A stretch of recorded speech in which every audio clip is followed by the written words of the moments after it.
Something I was just talking to with Kulvinder, this kind of shifts from different kinds of institutions have a different kind of bearing upon a scholar. So the first time I saw him was in the late 90s in Chandigarh, and I think Aparna mentioned, his spirit, his obvious bluntness, his activism.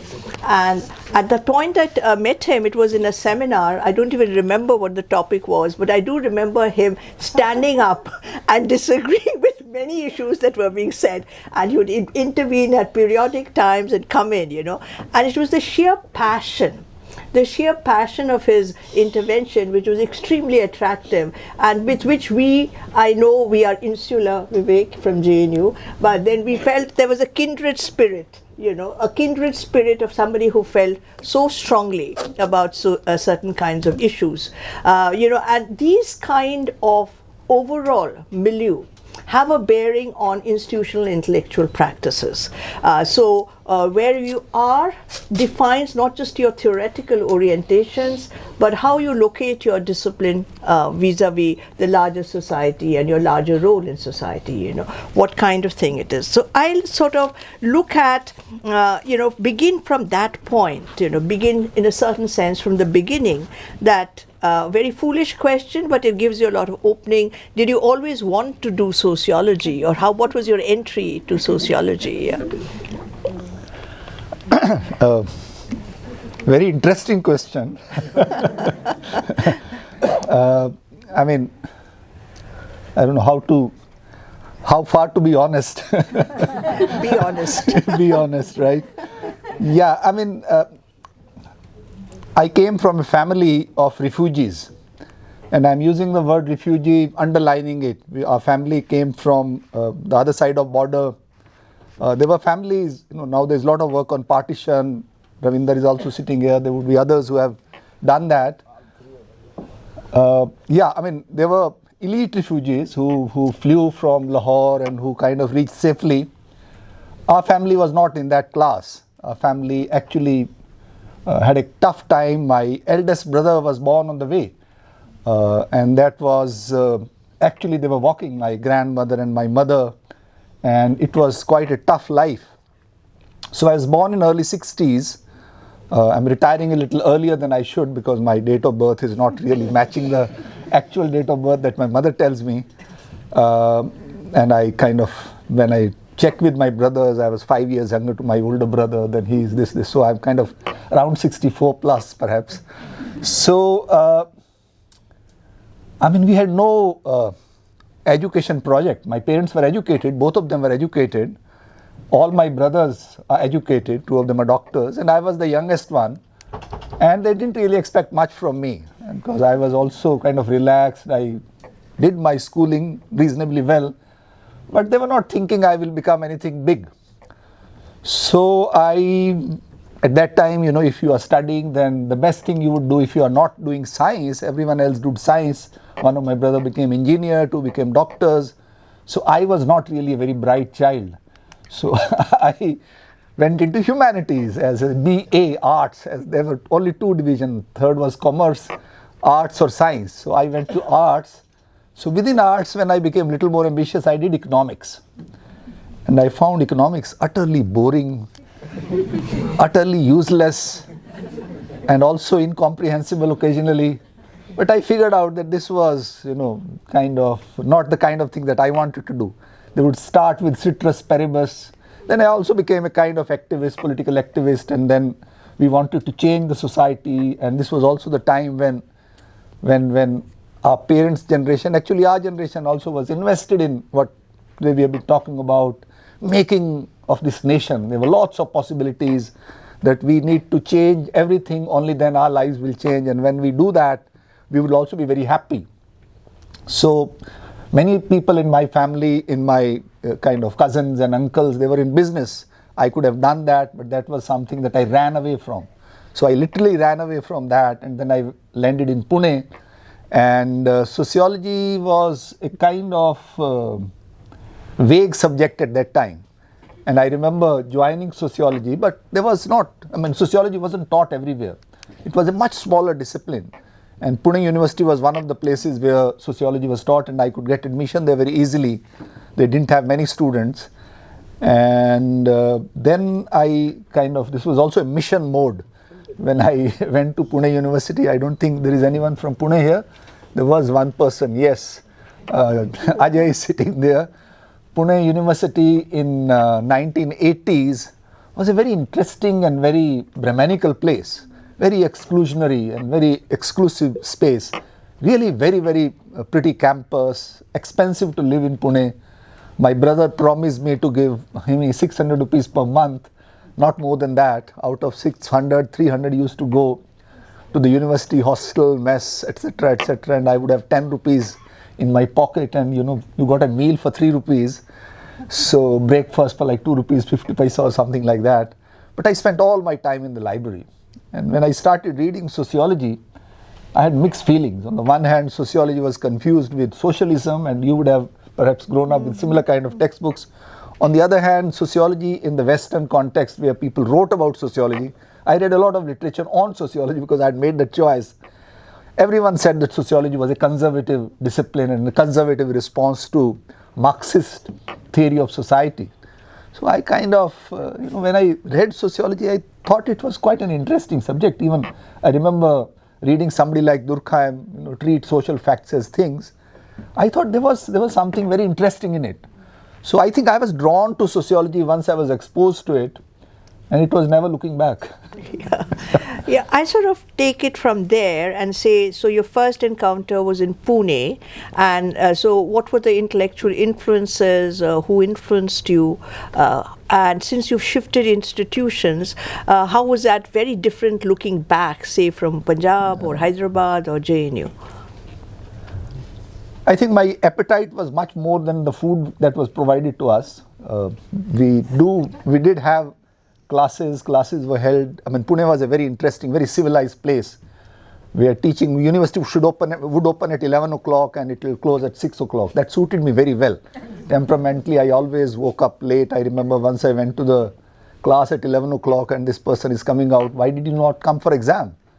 And I suddenly remember, yes, there was exam today, but the exam was starting at 9 o'clock.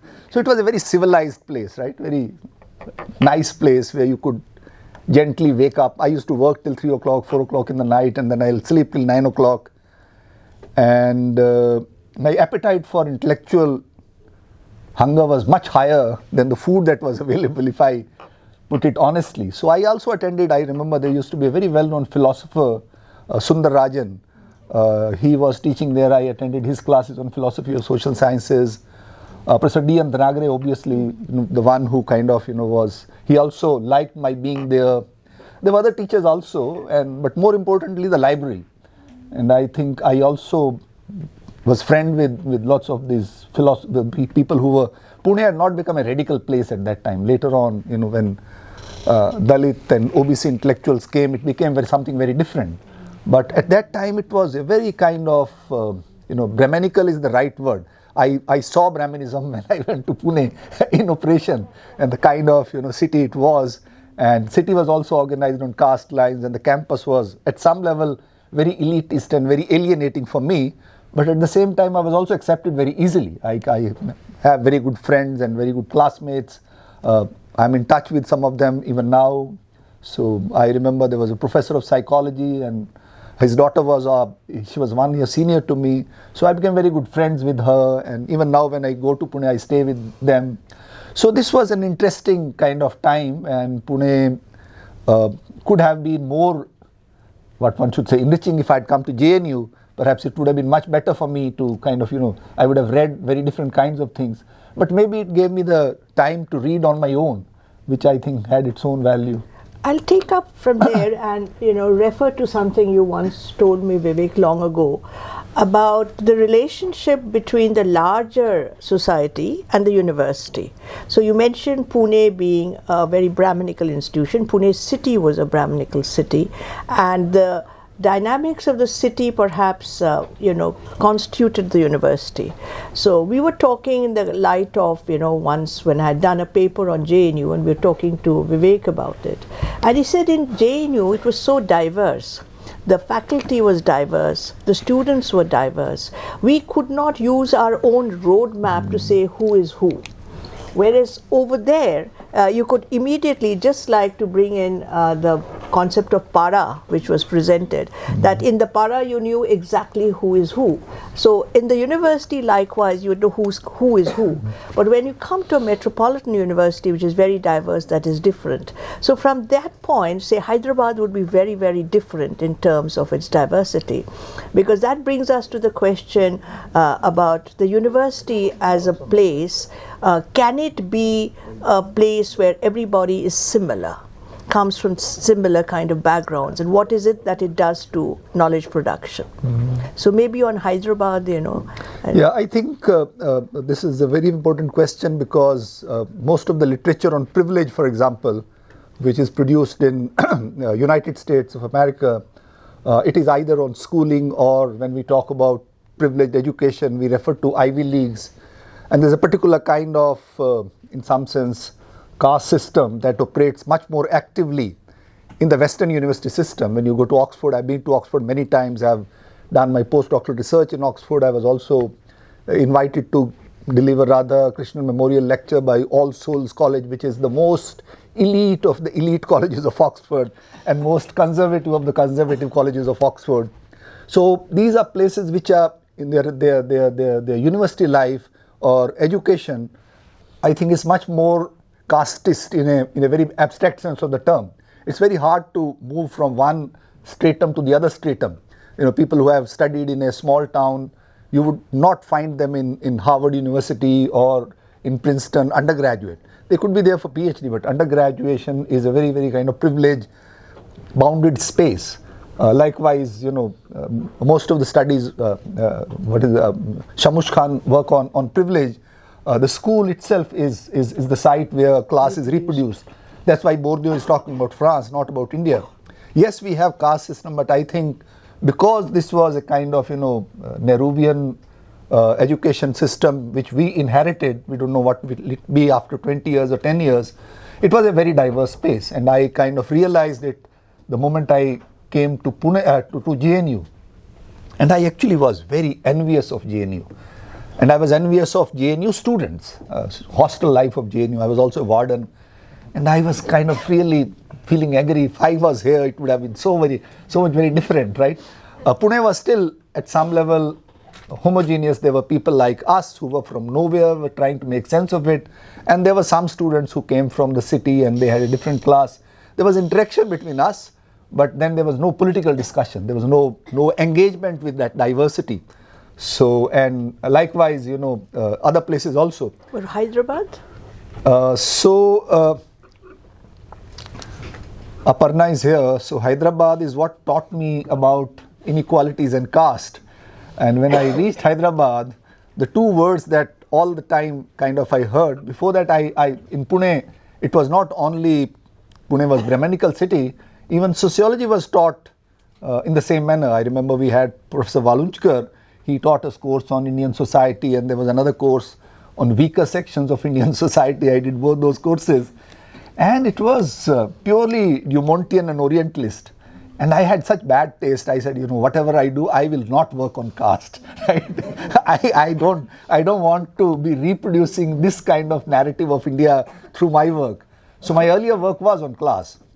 So I remember when I went for my interview in Surat, and Surat was IP, the Science Department Institute, Ghanshyam Shah, Sudhir Chandra, these were the leaders of that center. And I had just done work on agrarian debt indebtedness or debt dependencies. And they asked me this question about caste. And I said, yeah, I've seen caste is everywhere. But as far as agrarian structure is concerned, it is shaped by land ownership and non-ownership. Rest is, you know, only peripheral and environmental. And that was in 1990. I still remember I was sitting in Surat when Mandal happened. And then the newspapers were, not Mandal happened, it was Mandal happened, and then there were protests in the universities where I had studied. And I was very embarrassed with those protests, that these were leftist students who were protesting against extension of reservation to OBCs. And then there were people like Bipin Chandra writing in a very racist language, Chandra was from here, that there are certain communities which have merit. I still remember reading that article in the Indian Express, and I said, it cannot be that Bipin Chandra. And then I kind of worked on that. It was that Bipin Chandra, and then there were many others, some of our senior sociologists, anthropologists who took similar kind of positions. And then Ghanshyam Shah, I remember we were sitting in tea break, he asked me, Surinder, अब क्या सोचते हो cast के बारे में? So मैं कह रहा अभी मेरे को समझ नहीं आ रहा. And then when I went to Hyderabad, University of Hyderabad, G. Srinivas was a student little later. Salah came much later. And the two things that I heard was Karam Chedu and Shunduru. And the other word that really still stuck, humanity. Not even humanity, we are not even human. And this really kind of shook me. I didn't really understand what were they talking about. I thought they were just civil rights activists and they were kind of exaggerating. And then I kind of met people like Bal Gopal, and Bal Gopal was one of the brightest activists India has produced. And I remember going to some meetings with Bal Gopal, and I'll read his work very carefully. And that's when, and Hyderabad was also a very kind of not Brahmanical, but also very exclusionary place. The activists were also very clearly, you're insider and you're outsider. It's not all that everyone is welcome. I think JNU has that culture, or has had that culture where everyone is kind of, invited, so that because they are also politically active. So Hyderabad's left was, and I was actually warned by none other than Gail Omwit, that you will find out when you go there, right? So it was exclusionary space, but given that I was, as you rightly introduced me, as very abrasive and very aggressive, and I would just get into arguments and debates without realizing that they don't think of me as anyone who has anything to do with Andhra Pradesh. They were also very ethnicist. Even the leftists were very ethnicist. They saw me as an outsider. And I never had that kind of conception of myself. If something is happening, I'll raise the question which would seem obvious to me. And sometimes they'll keep quiet, and sometimes they'll say, yeah, maybe this, that, but nobody will engage with me, right? Then obviously I had my own audience, and Aparna very rightly told me, the feminist Surinder. And because of that, I also got into a lot of troubles there and put my friends in trouble more than once. And so Hyderabad was a great learning experience. My wife Snesuda Komat also was a student there. She is perhaps one person who was impressed with my stupid kind of aggressiveness. Too much. Too impressed. Yeah. So very fortunate to have been to Hyderabad, and that's kind of our first son was born in Hyderabad, and the name is Sohail. That's the reason why we called him Sohail, because we thought we should have something of Hyderabad. So Hyderabad is otherwise a very interesting place. I remember your university is very far from the city, and on the way normally we'll get into those auto rickshaws, and it would be packed with many times the local Hyderabadi, many Muslims, and they will be so accommodative.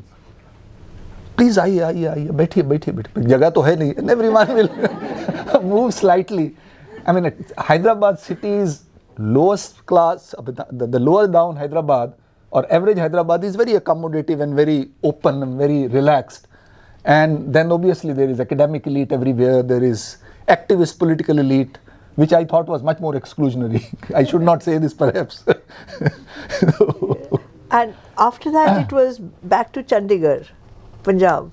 How was that as a department? Because what I now look back, because that was a department which very early on would call me for seminars, so this was a place I used to go quite regularly. And I think at that point again it was quite diverse in its composition of the faculty. So did it have a bearing which changed over time? Yeah. So would you like to sort of comment on your training also, because it had a very distinctive theoretical methodological training?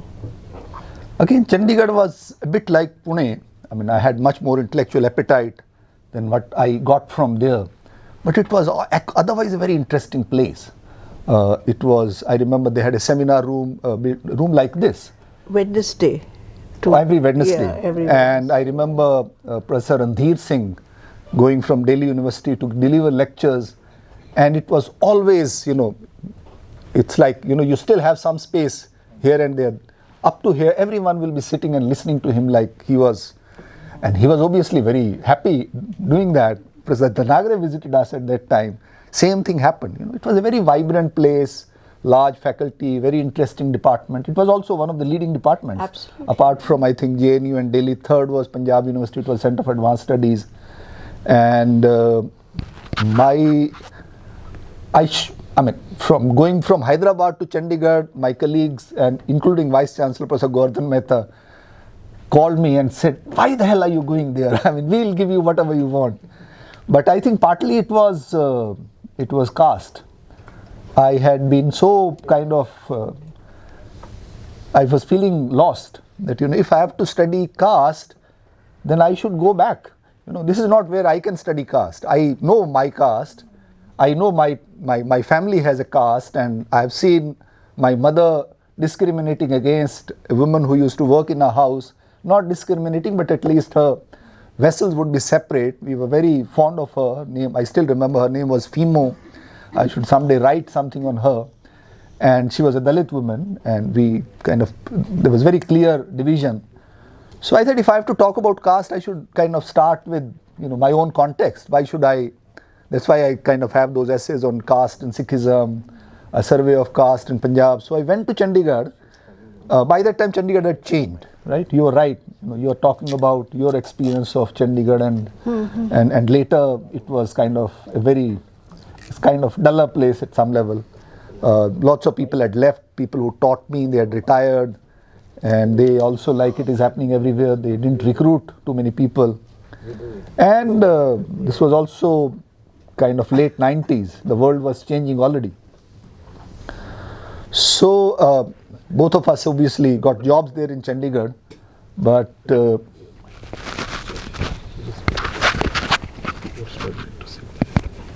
just put it here.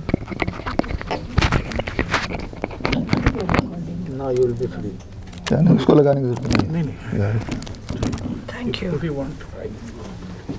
Yeah, so we figured out, I did field work in Chandigarh. I did the survey of 51 villages. So Andre Bete invited me to write a paper that was my first paper on caste. I still remember the title of it. It was published in 1919. It was called Prejudice Without Pollution with a question mark. Scheduled caste in contemporary Punjab or something like that. That's how my work on caste started. And then we did a survey of 51 villages.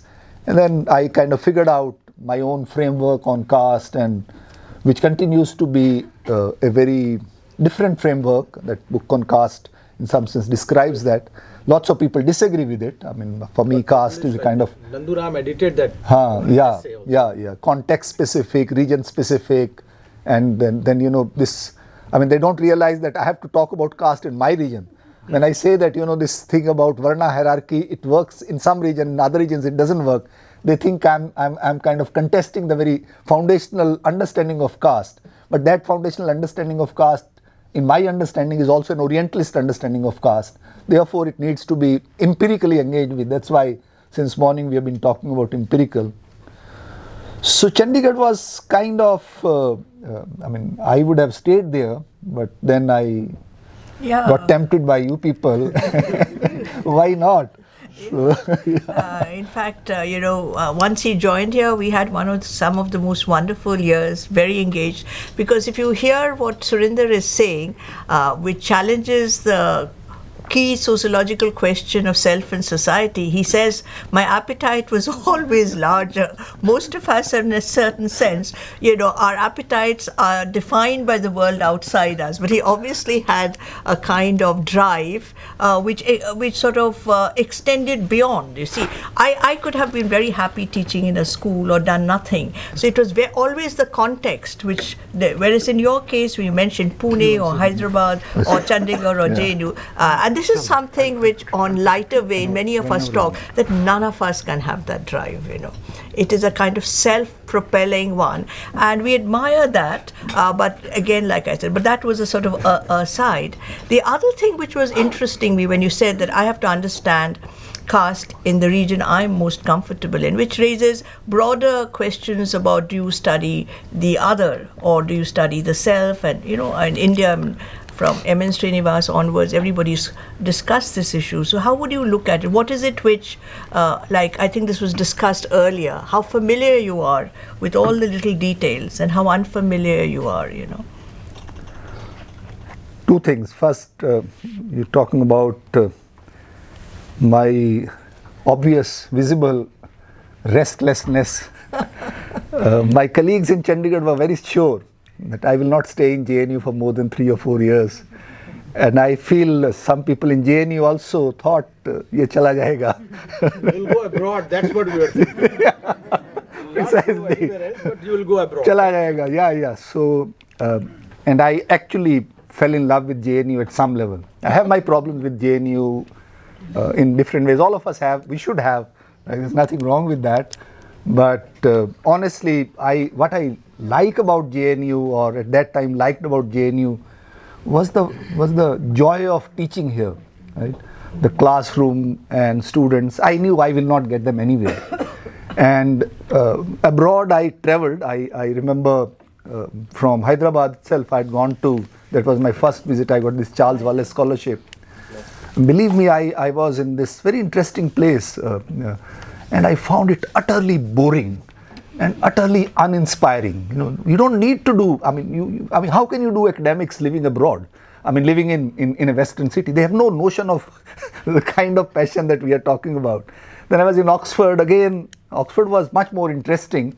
There was a lot of, South Asian culture there, South Asian way of talking there.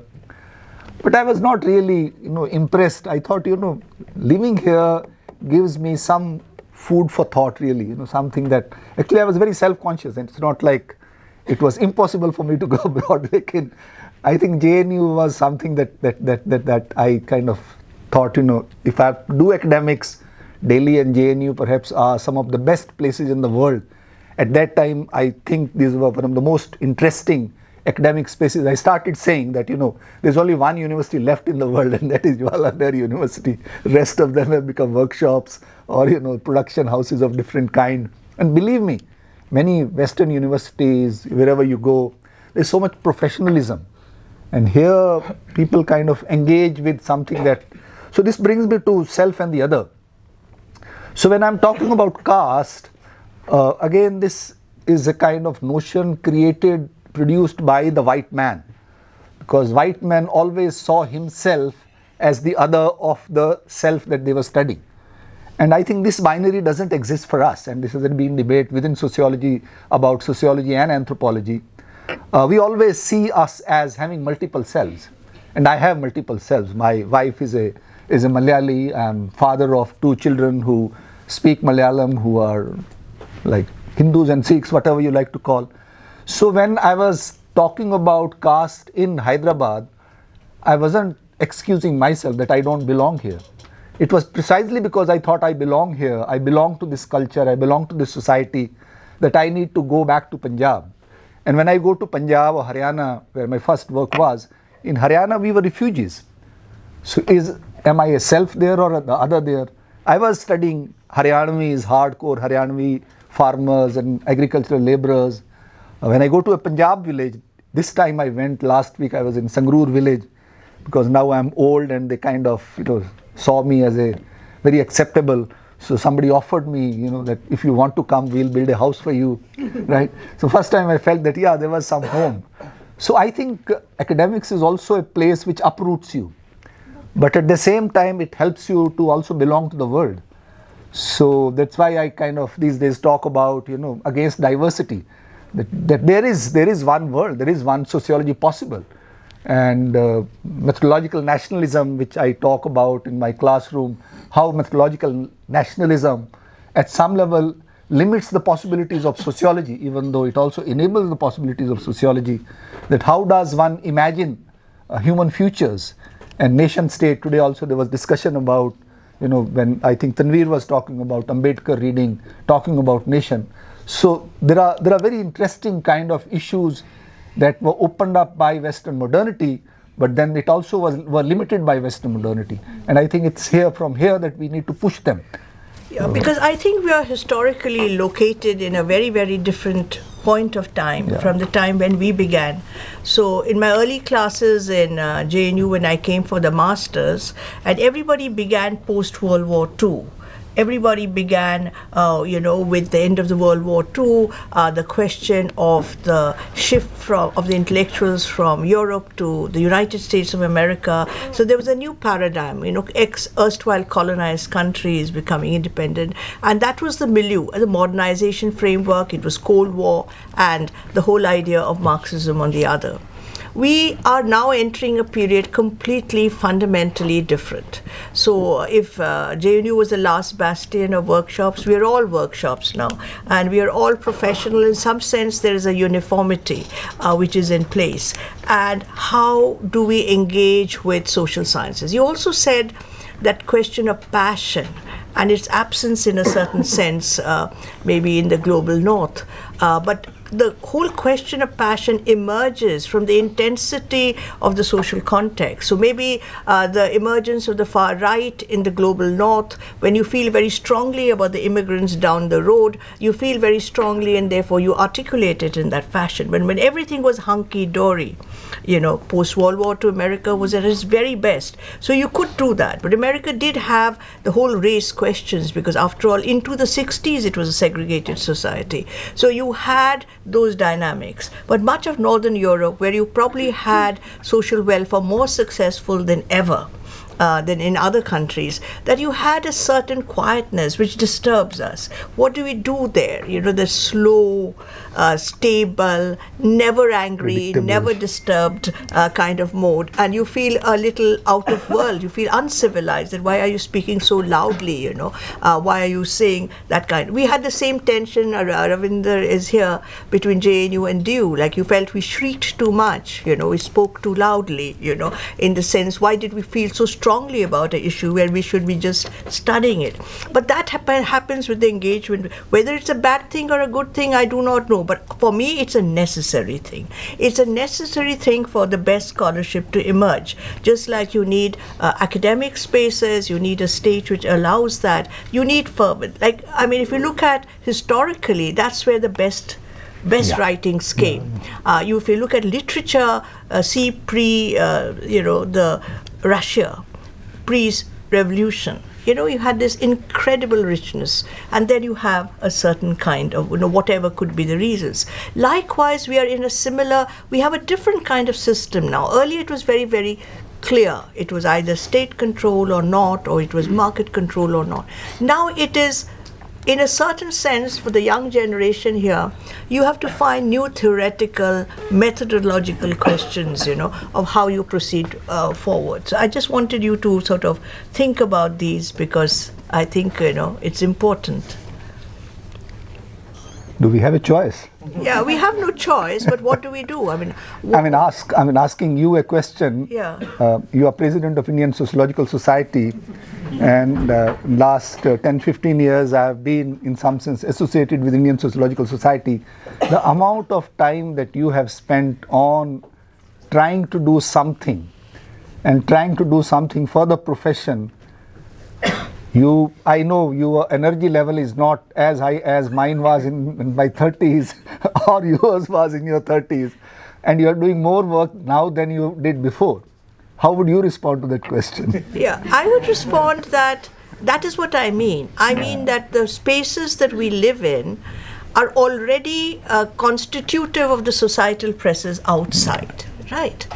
So what we witness and see is part of our own amnesia or neglect of not, looking at, being silent for, like you were saying, a lot of people ask about private universities and public universities. Well, we have witnessed the erosion of public universities. For example, I remember Guru Nanak Dev University, there were People retired. They had excellent faculty. One by one, they retired. One by one, they retired. 2 people were left. Everybody is guest. And that's just one story. You go anywhere. You go to Bengal, you go to Kalyani University, you go anywhere. You go to Guwahati University, any university. And that has happened over the decades. And we took too much for granted. We took too much. We were a privileged generation. We came post-independence, and we had a certain kind of infrastructural possibility which allowed us to think deeply, go home late at night from our offices into our homes, which are not too far away.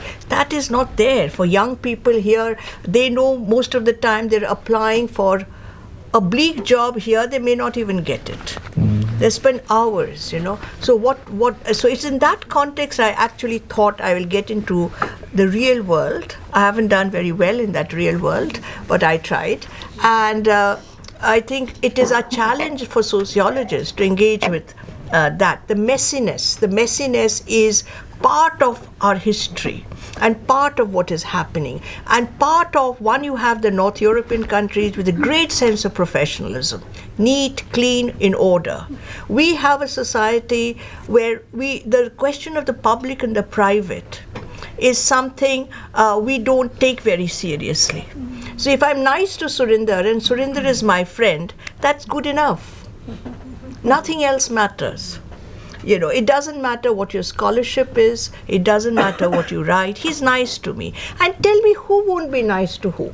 Everybody is nice to everybody. As human beings, we're nice to our neighbors, we're nice to people. But that cannot be the basis of any kind of professionalism, And the point that you said, somebody said, I think Aparna, that you may not like a person, but you admire their work.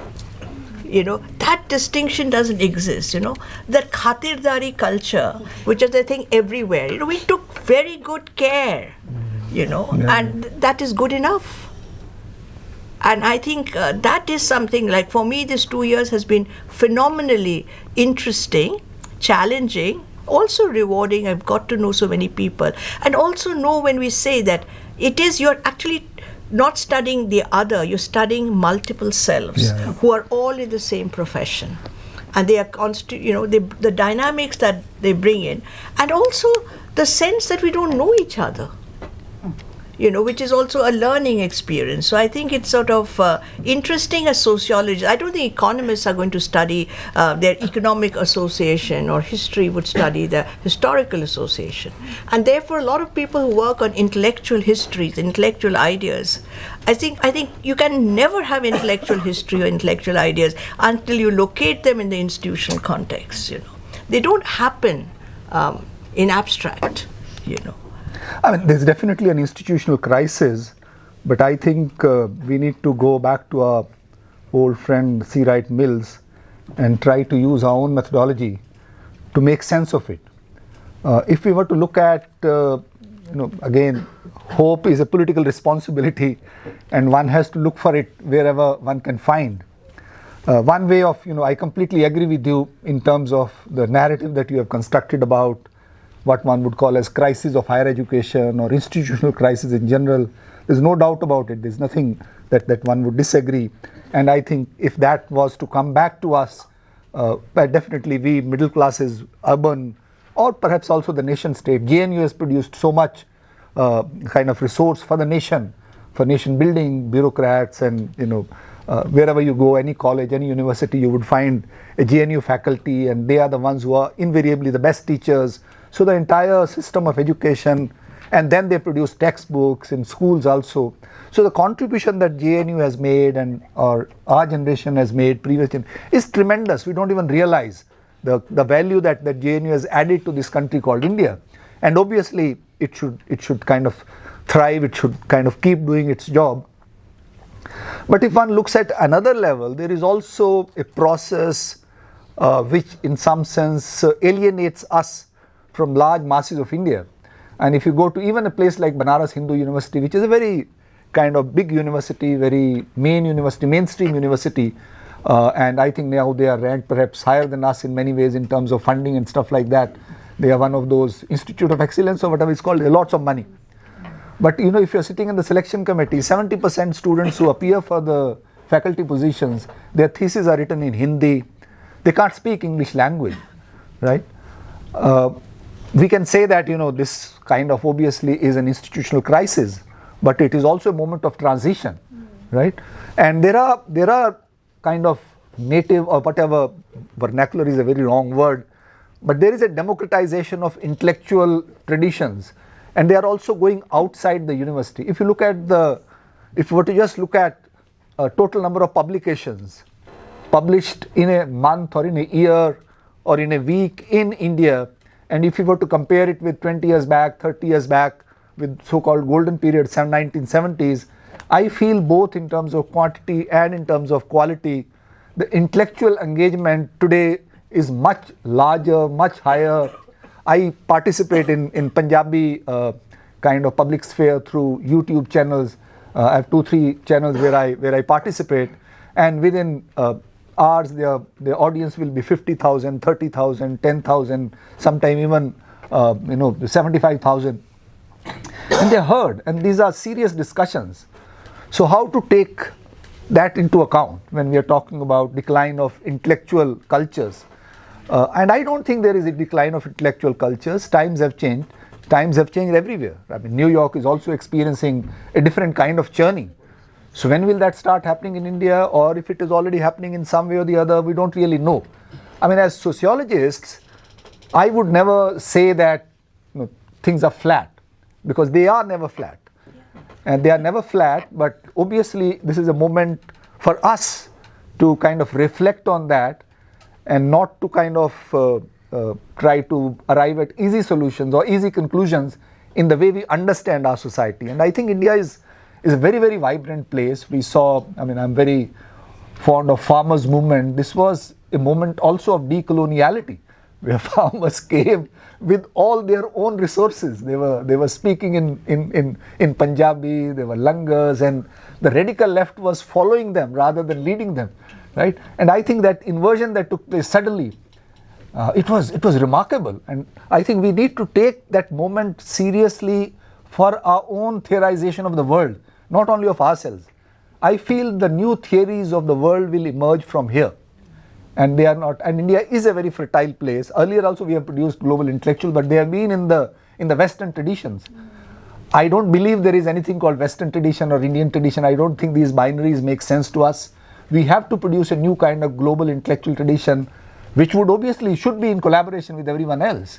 But I think we can take the lead. I mean, that is kind of my position. Yeah, thank you very much. I'll sort of conclude this with the hope. So the idea was not a narrative of decline. It was a narrative that we have to rethink Engage. the narratives, Yes. and begin at different points. I think you touched an interesting point on the question of language. And I think on my left and on my right, we have people who have large audiences in the non-English world. And many of our early sociologists actually wrote in more than one language, which many of us don't. And that's something I think we have an agenda in hand, which has to, be developed further. Absolutely. Thank you so much.